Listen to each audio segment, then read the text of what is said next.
دیا ہے اس میں سے خرچ کرتے ہیں۔ والذین یؤمنون بما انزل الیک وما انزل من قبلک، اور جو چیز جناب محمد رسول اللہ پہ نازل ہوئی ہے وہ اس پر ایمان رکھتے ہیں، یعنی قرآن پر ایمان رکھتے ہیں، نبی کی رسالت پر ایمان رکھتے ہیں، اور جو آپ سے پہلے نازل ہوئی ہے یعنی تورات، زبور، انجیل اور جو نبی گزرے ہیں ان سب کی رسالت پر ایمان رکھتے ہیں۔ یہ مومنوں کی صفت اللہ نے بتائی ہے۔ پھر اس کے بعد اللہ تعالیٰ کافروں کے بارے میں فرماتا ہے، ختم اللہ علی قلوبہم وعلی سمعہم وعلی ابصارہم غشاوہ، اللہ تعالیٰ نے کافروں کے دل پر مہر لگا دی ہے، وعلی سمعہم، ان کے کانوں پر بھی مہر لگا دی ہے، وعلی ابصارہم غشاوہ، اور ان کے آنکھوں پہ، نظروں پہ اللہ نے پردے چڑھا دیے ہیں۔ اچھا، مہر کا مطلب کیا ہوتا ہے؟ مہر کس کو کہتے ہیں؟ جب ہم کسی لیٹر کو کسی لفافے میں ڈالتے ہیں تو اس پہ مہر لگا دیتے ہیں، یعنی اب یہ لفافہ سیل ہو چکا ہے، نہ اس کے اندر کسی چیز کے جانے کی گنجائش ہے اور نہ اندر سے کوئی چیز باہر آ سکتی ہے۔ تو مہر کا مطلب ہوتا ہے سیل ہو جانا۔ اللہ نے کافروں کے دل پر مہر لگا دی ہے، ان کے کانوں پر مہر لگا دی ہے اور ان کی آنکھوں کے سامنے پردہ چڑھا دیا ہے۔ اچھا، ایک سوال پیدا ہوتا ہے، دل پر مہر، کان پر مہر، آنکھوں پر پردہ کیوں چڑھایا؟ آنکھ پر بھی مہر لگا دیتا؟ نہیں، مگر اللہ نے ایسا نہیں کیا۔ کیوں؟ وہ اس لیے کہ دل جو ہوتا ہے یہ آگے کی، پیچھے کی، دائیں کی، بائیں کی، ہر طرف کی چیز محسوس کر لیتا ہے۔ کان ہر طرف کی باتیں سن لیتے ہیں، مگر نظریں جو ہوتی ہیں یہ صرف آگے کی طرف دیکھتے ہیں، پیچھے کی طرف نہیں دیکھ پائیں گے۔ آپ دیکھیے، دیکھ رہے ہیں؟ نہیں دیکھیں گے، صرف آگے کی طرف۔ تو اللہ نے پردہ ہی چڑھا دیا، ضائع کام کرنے کی کوئی ضرورت نہیں ہے، اللہ نے کوئی ضائع کام نہیں کیا، بس ان کی آنکھوں پر پردہ چڑھا دیا۔ اس کے بعد اللہ تعالیٰ نے اپنی عبادت کی ایک دلیل دی، وہ دلیل کیا ہے؟ یا ایھا الناس اعبدوا ربکم الذی خلقکم من قبلکم لعلکم تتقون، آئے لوگوں اللہ کی عبادت کرو جس نے تمہیں پیدا کیا ہے اور تم سے پہلے لوگوں کو بھی پیدا کیا ہے۔ معلوم ہوا اللہ تعالیٰ خالق ہے، اور خالق کی، اللہ تعالیٰ خالق ہے، لہٰذا ہمیں اس کی عبادت کرنا چاہیے۔ اللہ تعالیٰ ہمارا بنانے والا ہے، اسی لیے صرف وہی عبادت کے قابل ہے۔ اور پھر اللہ تعالیٰ نبی کی رسالت کی دلیل دیتا ہے، وَإِن كُنتُمْ فِي رَيْبٍ مِّمَّا نَزَّلْنَا عَلَىٰ عَبْدِنَا فَأْتُوا بِسُورَةٍ مِّن مِّثْلِهِ، آئے لوگوں تمہیں اس قرآن کے بارے میں شک ہے۔ کافر کہا کرتے تھے یہ قرآن تو محمد کا کلام ہے، انہوں نے اپنی طرف سے گڑھ لیا ہے۔ اللہ تعالیٰ فرماتا ہے، آئے لوگوں اگر تمہیں قرآن میں شک ہے تو اس جیسی ایک صورت دے کر کے آ جاؤ، وَادْعُوا شُهَدَاءَكُم مِّن دُونِ اللَّهِ إِن كُنتُمْ صَادِقِينَ، سارے لوگوں کو جمع کر لو، ایک صورت دے کر کے آ جاؤ۔ ہرگز نہیں، فَإِن لَّمْ تَفْعَلُوا وَلَن تَفْعَلُوا، ہرگز نہیں، بالکل نہیں، یہ ایک صورت بھی نہیں لا سکتے ہیں۔ اللہ نے اپنی توحید کی دلیل دی کہ میں خالق ہوں، اور بعد میں نبی کی رسالت کی دلیل دی کہ ہم نے قرآن کو نازل کیا ہے۔ معلوم ہوا کہ تخلیق دلیل ہے اللہ کی توحید پر، اور قرآن دلیل ہے اللہ کے نبی کی رسالت پر۔ اسی لیے قرآن کو ماننے سے پہلے جناب محمد رسول اللہ صلی اللہ علیہ وسلم کی رسالت کو ماننا ضروری ہے۔ اس کے بعد وہ پھر حضرت آدم علیہ السلام کا قصہ ہے، آپ لوگوں نے سنا ہے، اس کو بتانے کی کوئی ضرورت نہیں ہے، بس ایک بات میں آپ کو پوائنٹ بتاتا چلوں۔ اللہ نے کہا تھا وَإِذْ قَالَ رَبُّكَ لِلْمَلَائِكَةِ إِنِّي جَاعِلٌ فِي الْأَرْضِ خلیفہ، فرشتوں میں زمین کے اندر ایک خلیفہ بنانے جا رہا ہوں۔ ایک چیز تو یہ معلوم ہوئی کہ فرشتے انسان سے پہلے آئے ہیں۔ خلیفہ کا مطلب کیا ہے؟ اللہ تعالیٰ کس کا خلیفہ بنانا چاہتا ہے؟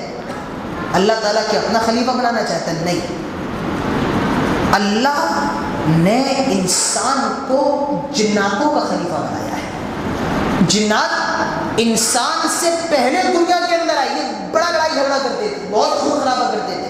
تبھی فرشتوں نے کہا تھا اللہ کیوں بنا رہا ہے؟ جس طرح جناتوں نے خون خرابہ کیا، یہ بھی خون خرابہ کریں گے، لڑائی جھگڑا کریں گے۔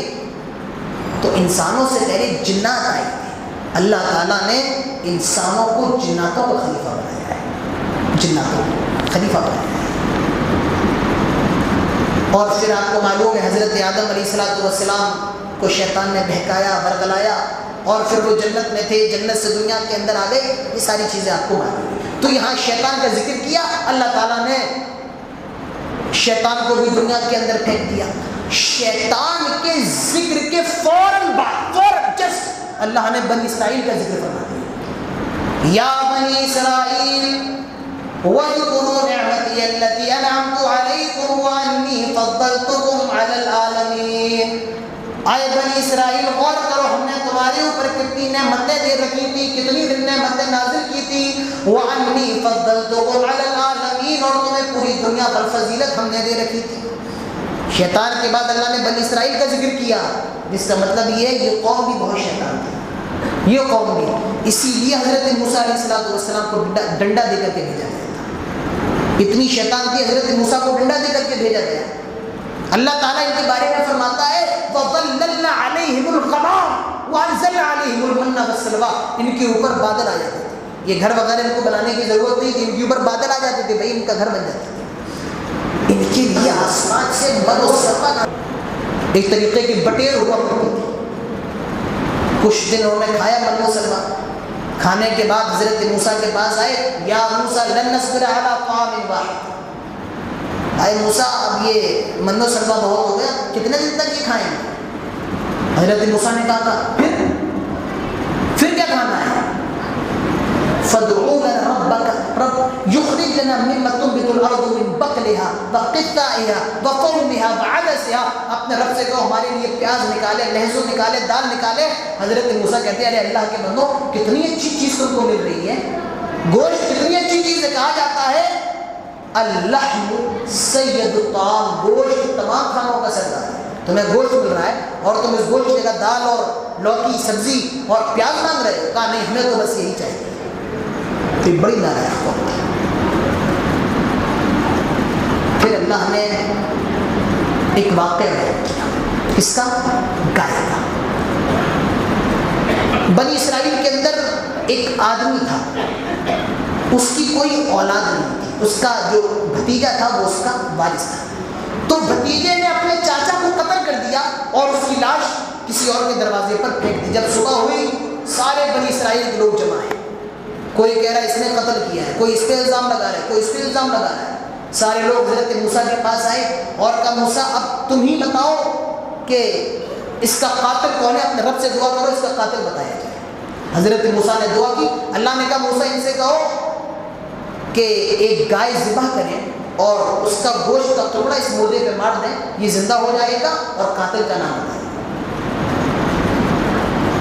حضرت موسیٰ نے کہا اللہ تعالیٰ کہہ رہا ہے کہ تم ایک گائے ذبح کرو اور اس کے گوشت کا ٹکڑا اس پہ مارو, یہ اٹھے گا اور نام بتائے. کہنے لگے اتتخذنا ہزوا, آئے موسیٰ کے صبح سے ہم ہی ملے تو نا اور کوئی نہیں ملا ہے. کہا کیا؟ آئے موسیٰ مذاق کر رہے ہو ہمارے ساتھ, ہم گائے ذبح کریں, گوشت کاٹے اور اس پہ مارے, یہ زندہ ہو جائے گا؟ نہ, اتتخذنا ہزوا, مذاق کرنے کا ٹائم ہے یہ ہمارے ساتھ. حضرت موسیٰ کہتے ہیں اعوذ باللہ ان اکون من الجاہلین, اے اللہ تعالیٰ میں ان جاہلوں سے تیری پناہ میں آتا ہوں. معلوم چلا اللہ تعالیٰ کسی کام کا حکم دے دے اور کوئی آدمی کہے یہ کیوں ہے, یہ کیسا ہے, یہ کیوں کرنا چاہیے, ایسا آدمی دنیا کا سب سے بڑا جاہل ہے. آج کوئی حکم ہوتا ہے نہیں یہ کیوں کیا جائے, اچھا کیوں کریں ہم, اس کا کیا فائدہ ہے, ایسا آدمی دنیا کا سب سے بڑا جاہل ہے. اللہ نے جس کام کا حکم دیا اس کو کرنا ہے اور جس سے روکا ہے اسے فوراً رک جانا ہے. کہا اچھا ٹھیک ہے, گائے ذبح کرنا ہے, ٹھیک ہے. آئے کہا موسیٰ اچھا ہے اپنے رب سے دعا کرو, ذرا یہ پوچھو گائے تو لے آئیں گے, ما لونہا, اس کا رنگ کیسا ہو, کلر کیسا ہو.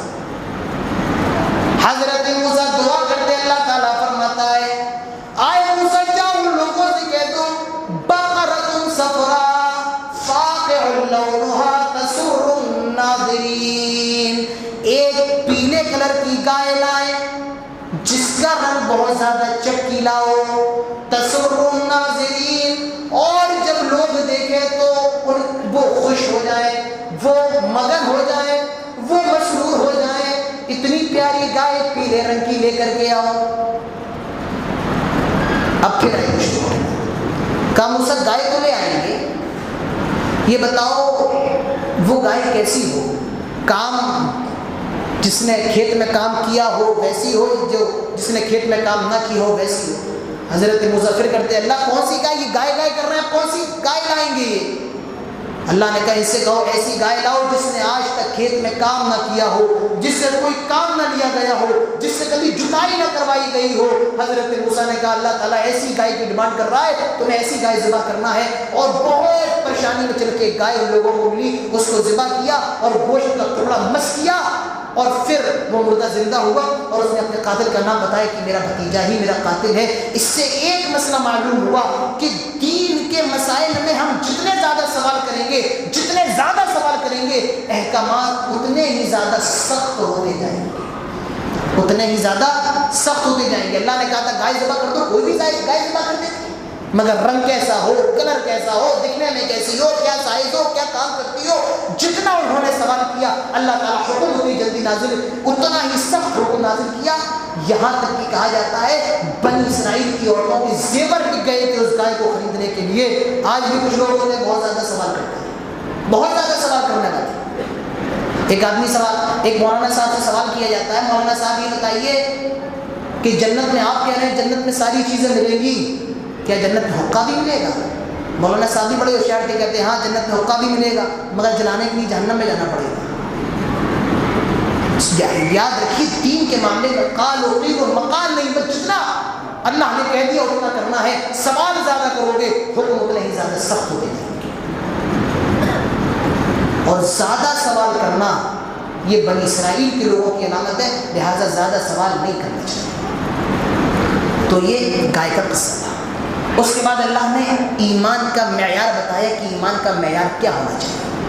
فَإِنْ آمَنُوا بِمِثْلِ مَا آمَنْتُمْ بِهِ فَقَدِ اهْتَدَوْا، آئے لوگوں ایمان ویسا لے کر کے آؤ جس طرح نبی کے صحابہ ایمان لے کر کے آئے۔ اللہ ایمان کا معیار بتا رہا ہے، ایمان کی کسوٹی بتا رہا ہے، تمہارا ایمان وہ ایسا ہونا چاہیے جیسا صحابہ کا ایمان تھا۔ اور آپ کو معلوم ہے صحابہ نے دین کے لیے کتنی ماریں کھائی ہیں، صحابہ جب ایمان لے کر آئے کیسی کیسی پریشانیوں پر ٹوٹی ہیں، انہیں گرم گرم ریت پر لٹایا گیا ہے، انہیں سولی پر چڑھایا گیا ہے، مگر انہوں نے اسلام کے دامن کو نہیں چھوڑا ہے۔ اللہ تعالیٰ اسی ایمان کا مطالبہ کر رہا ہے، آئے لوگوں تمہیں مارا جائے گا، تمہیں گالیاں دی جائیں گی، مگر تمہارا ایمان ویسا ہونا چاہیے جس طرح صحابہ کا تھا، وہ اپنے راستے سے نہیں ہٹے، وہ دین سے نہیں ہٹے، لہٰذا تم بھی کبھی دین سے نہ ہٹ جانا۔ ایمان کیسا ہو؟ صحابہ کی طرح۔ اس کے بعد فرمایا صبغۃ اللہ ومن احسن من اللہ صبغہ، لوگوں اللہ کے رنگ میں رنگ جاؤ، اور اللہ کے رنگ سے اچھا کس کا رنگ ہوگا؟ عیسائیوں کی یہاں جب کوئی اسلام قبول کرتا، جب کوئی عیسائیت قبول کرتا تھا، عیسائی مذہب قبول کرتا تھا، تو عیسائی ایک پیلے پانی میں آب زرد میں اس آدمی کو نہلاتے تھے، اور پیلے پانی میں نہانے کے بعد وہ آدمی عیسائی ہوتا تھا۔ اللہ تعالیٰ فرماتے اس پیلے رنگ کا کیا فائدہ ہے؟ سب سے اچھا تو رنگ اللہ کا رنگ ہے، لہٰذا اللہ کے رنگ میں رنگ جاؤ، اللہ کے رنگ میں ڈھل جاؤ۔ یہاں پر اللہ تعالیٰ یہ مطالبہ کر رہا ہے، اے لوگوں تمہاری جو زندگی ہو وہ اللہ تعالیٰ کے قانون کے مطابق ہو، تمہارا اٹھنا بیٹھنا چلنا سونا سب اسلام کے طریقے پر ہو۔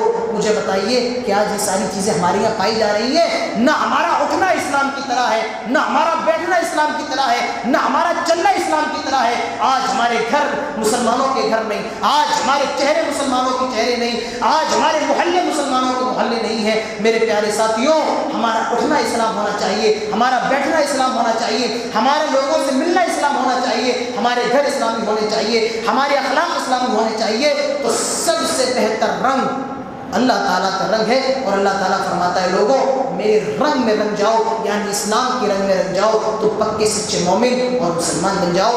یہ پہلے پارے کا بہت مختصر خلاصہ تھا جو میں نے آپ کے سامنے کیا ہے، کیونکہ آج پہلا دن ہے، انشاءاللہ کل اور باتیں ہوں گی۔ آخر میں اللہ سے دعا ہے ہم سب کو سننے کے ساتھ تمام باتوں پر عمل کرنے کی توفیق عطا فرمائے، آمین۔